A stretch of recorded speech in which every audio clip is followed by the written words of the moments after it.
On the third floor the storeroom was always locked, and Mother carried the key. And it was now Friday by the clock, a day which meant the lifting of all liftables and the moving of all movables in the entire house.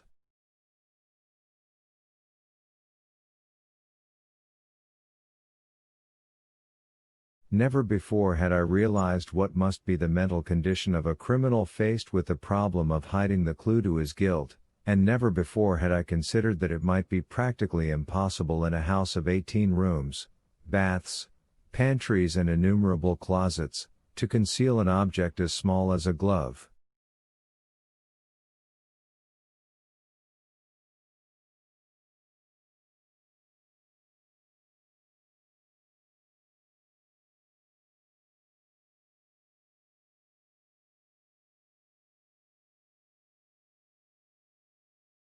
Certainly I did not believe that, having at last found a spot which seemingly answered all requirements, it would be discovered in less than 24 hours by anything so ironic as a mere turn in the weather.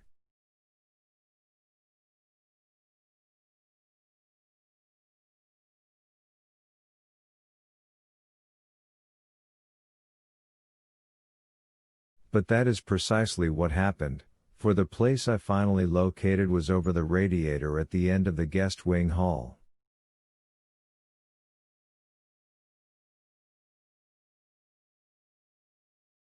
Some years ago the Crescent had decided that our hot water heat was hard on its furniture, and almost all of us had installed new patented radiator covers in our upper and lower halls. These covers were of metal and resembled all other covers of the sort, with one exception. The top of each one was hinged, and underneath lay a flat zinc water pan.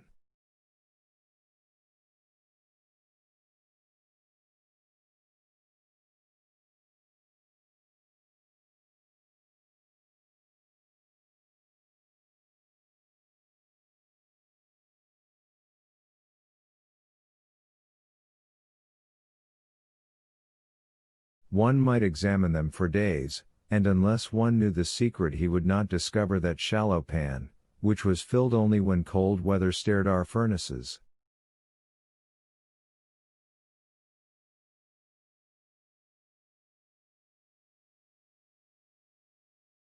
In our house there were two in the upper hall, one underneath the front window and outside of Mother's door, the other near the end of the guest wing, where a window faced the Daltons.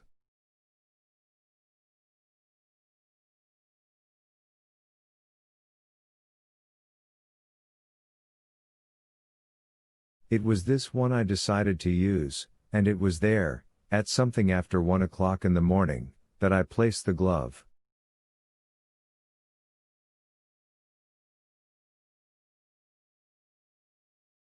My spirits rose at once, I remember. The storm had passed, and a cooler air was coming through the open window near at hand.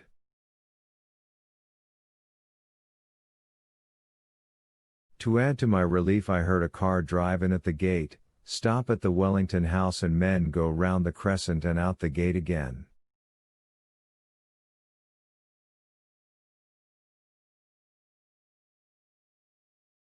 That could only mean that they had brought Jim back, and I drew my first full breath of the evening when far away I heard his front door slam.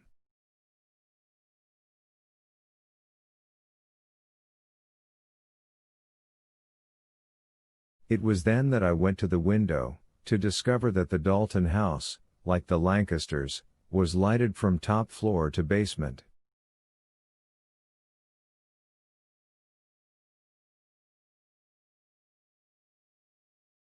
It startled me, that blaze of light.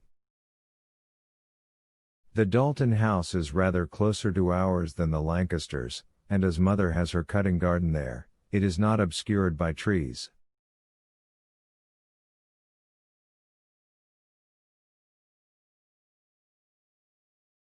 Ordinarily it is a dark house. The strange silent life which goes on there is not conducive to the gaiety of many lights, and never before had I seen it fully lighted. Mrs. Dalton's room at the front was brilliant, and also her dressing room behind it. Downstairs both drawing room and dining room were alight, and even the windows in the cellar. Nor was that all. Beyond the shrubbery at the rear there was a faint gleam as though the garage itself was lighted, although I could not see it.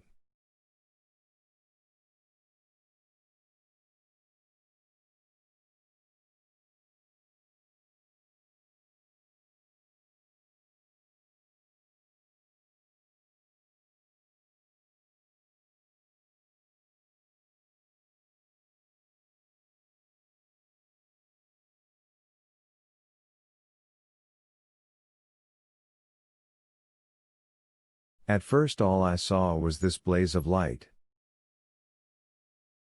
Then I realized that someone was moving about in it, and at last that this moving figure was that of Mrs. Dalton.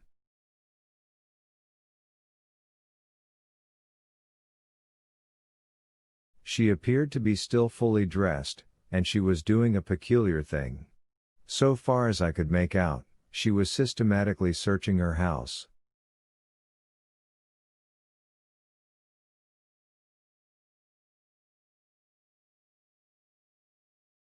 She would enter a room, appear and reappear as though moving about it, end by examining the windows and the sills beyond them, and then turn out the light and go through the same process in the next room.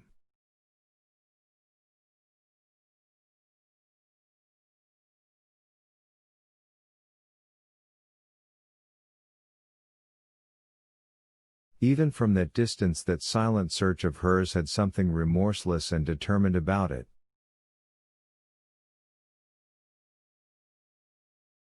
She was in the dining room when I first saw her, and in Brian Dalton's den next.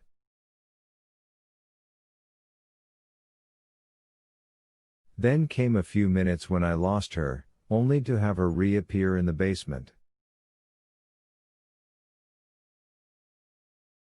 She was there for so long that I wondered if she had gone up again, when I saw her again at one of the windows, carefully peering out into the area way beyond it.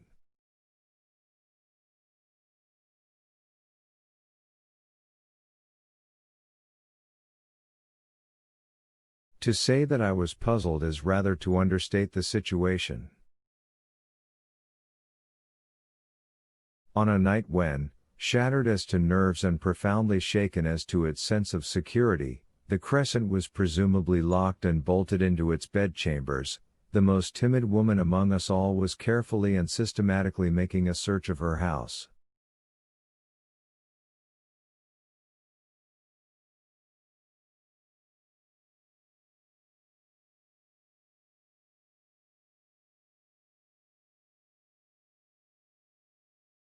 For what?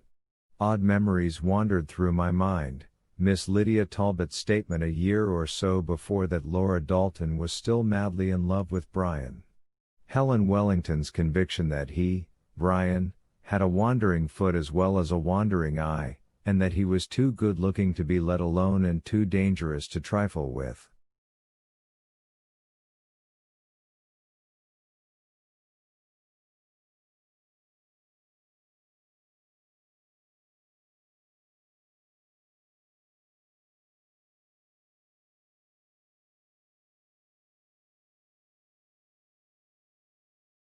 But he's so old, I had said to that. Old? At 50-something? Don't be the eternal ingenue, Lou. That's not what I meant anyhow.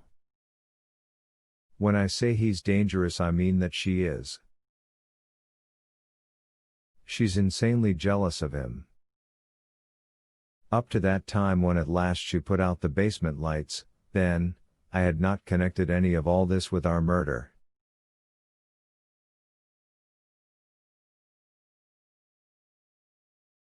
If I had any coherent thoughts at all, they were that she was searching for something which might show that he was involved with another woman.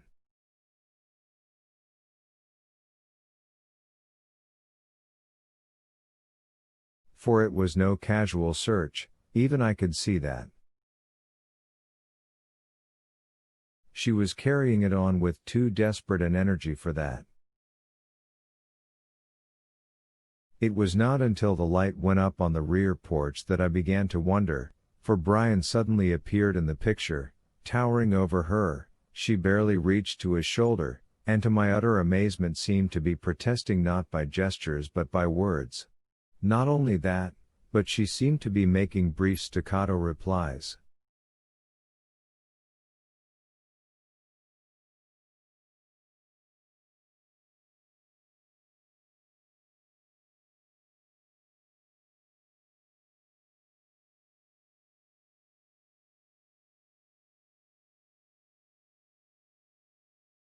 This complete reversal of all that I could remember was more than human nature could bear, and I started running back to my room for my dressing gown and slippers.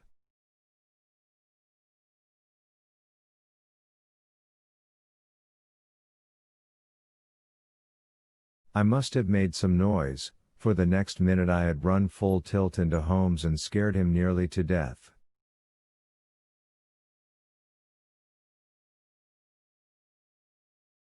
"Oh, my God!" he gasped, and darting back into his room, closed and bolted the door.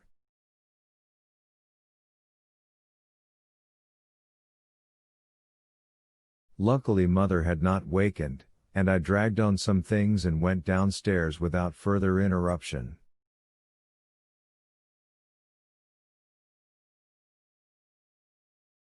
Perhaps one should have been born and have lived along the crescent to realize what any break in our routine means to us, or the avid curiosity which hides behind our calm assumption that each house is its family castle.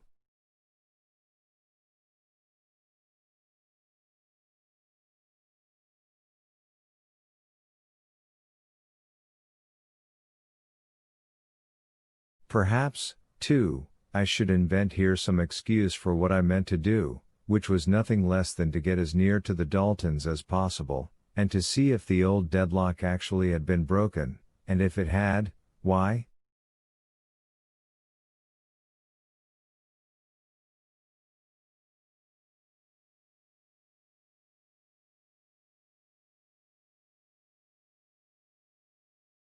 But there was more to it than that. I was remembering that neighborhood meeting downstairs only a few hours before, with Laura Dalton's loquacity and her husband's comparative silence.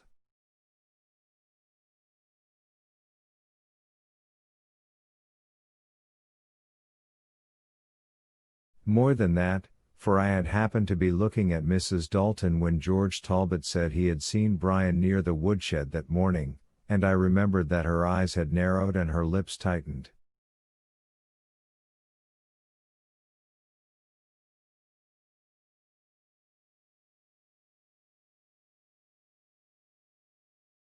A dozen ideas were surging in my mind as I went down: reports that Mr. Dalton had been caught in the market and badly squeezed, stories that he had found consolation for the separation from his wife, pictures of him working over his car, his hands protected by old kid gloves and swearing sometimes at the top of his voice.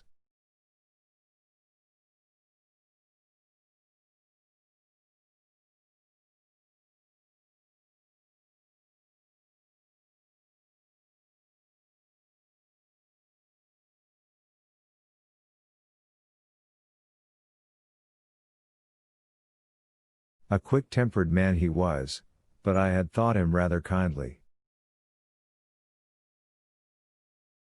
The feminine part of the Crescent had always blamed him rather less than his wife for their troubles.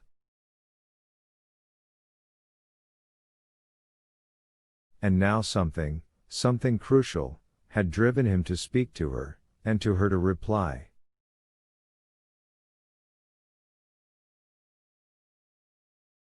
What was it? Was she merely jealous, or was it in some way connected with the crime?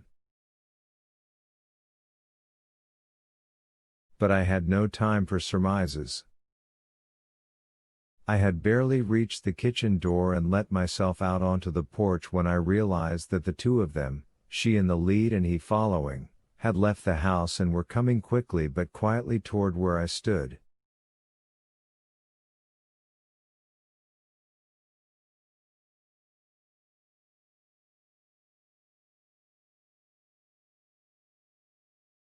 They came through the darkness by the grapevine path, moving swiftly because of long familiarity, and so far as I know neither one spoke until they were immediately beneath me.